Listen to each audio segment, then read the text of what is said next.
welcome to another read aloud. Today we are going to read A Bad Case of Stripes by David Shannon. And I really like this book. Alright. Camila loved lima beans, but she never ate them. All of her friends hated lima beans, and she wanted to fit in. Camila was always worried about what other people thought of her. Today she was fretting even more than usual.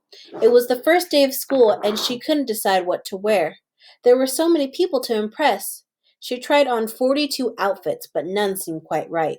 She put on a pretty red dress and looked in the mirror. Then she screamed.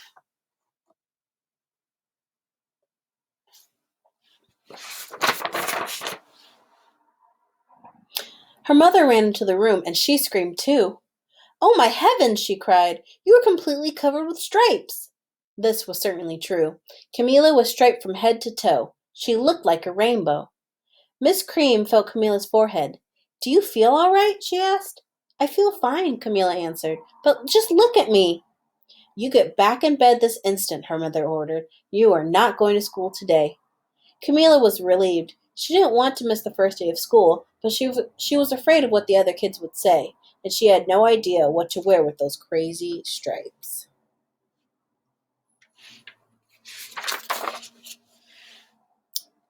That afternoon, Dr. Bumble came to examine Camila. "Most extraordinary," he exclaimed. "I've never seen anything like it.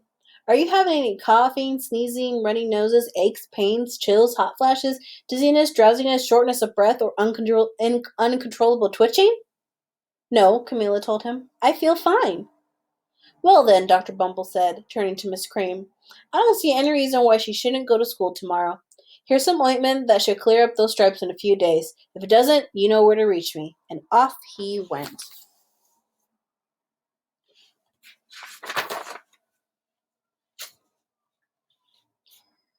The next day was a disaster. Everyone at school laughed at Camila. They called her Camila Crayon and Night of the Living Lollipop. She tried her best to act as if everything were normal, but when the class said the Pledge of Allegiance, her stripes turned red, white, and blue, and she broke out into stars.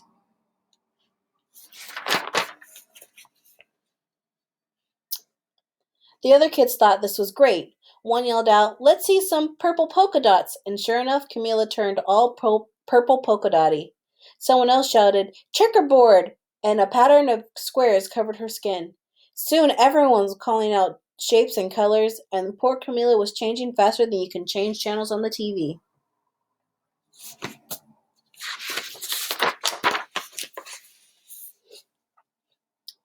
That night, Mr. Harms, the school principal, called. "I'm sorry, Miss Creams," he said. "I'm going to have to ask you to keep Camila home from school. She's just too much of a distraction, and I've been getting calls from other parents. They're afraid that those stripes might be contagious." Camila was so embarrassed. She couldn't believe that 2 days ago everyone liked her. Now nobody wanted to be in the same room with her. Her father tried to make her feel better. "Is there anything I can get you, sweetheart?" he asked. "No, thank you," sighed Camila. What she really wanted was a nice plate of lima beans, but she had been laughed at enough for one day.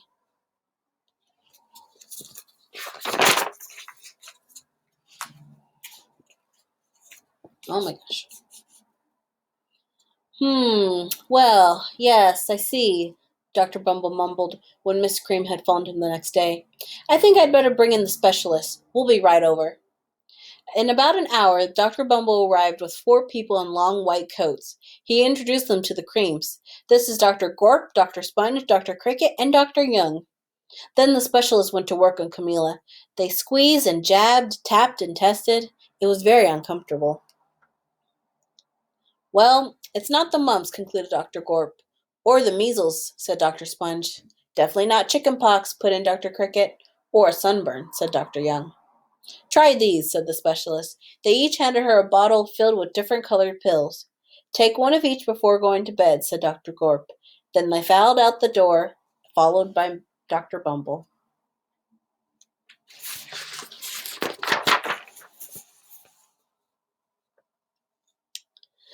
That night, Camila took her medicine. It was awful. When she woke up the next morning, she did feel different, but when she got dressed, her clothes didn't fit right. She looked in the mirror, and there, staring back at her, was a giant multicolored pill with her face on it.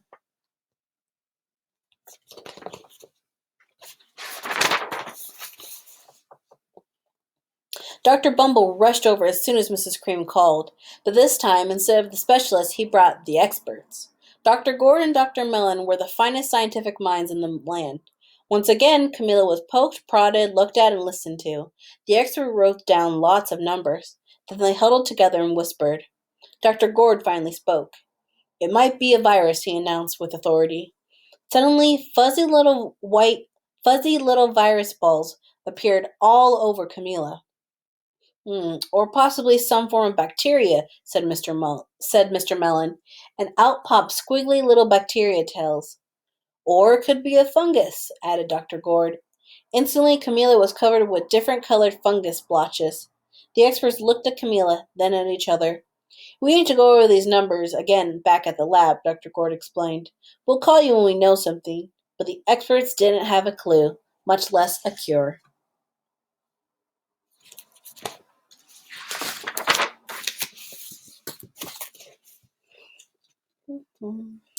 By now, the TV news had found out about Camilla.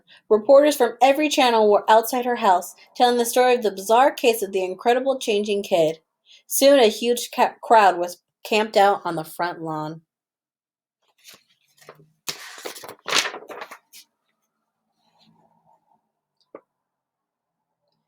The creams were swamped with all kinds of remedies from psychologists, allergists, herbalists, nutritionists, psychics, an old medicine man, a guru, and even a veterinarian. Each so-called cure only added to poor Camilla's strange appearance until it was hard to even recognize her. She sprouted roots and berries and crystals and feathers and a long furry tail, but nothing worked.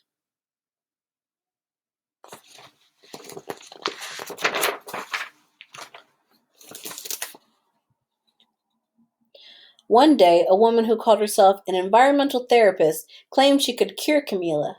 Close your eyes, she said. Breathe in deeply and become one with your room. I wish you hadn't said that, Camilla groaned.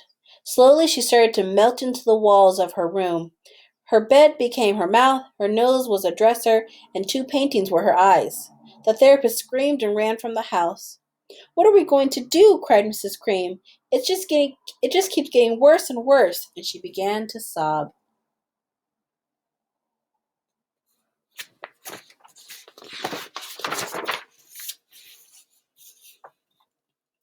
At that moment, Mr. Cream heard a quiet little knock at the front door. He opened it, and there stood an old woman who was just as plump and as sweet as a strawberry. Excuse me, she said brightly, but I think I can help.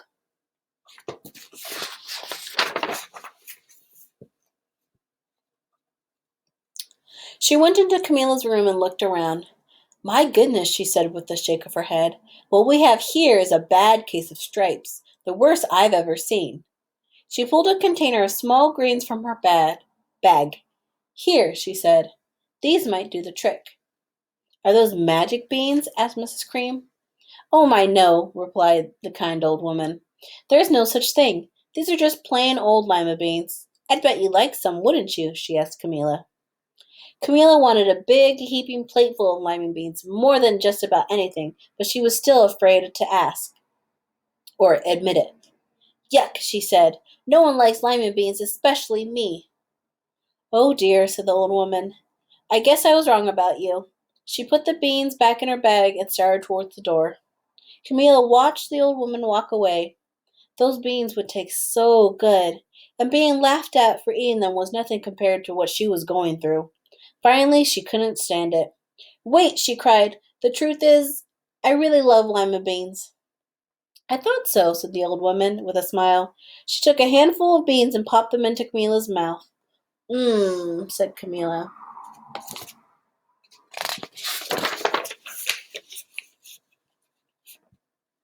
Suddenly the branches, feathers, and squiggly tails began to disappear.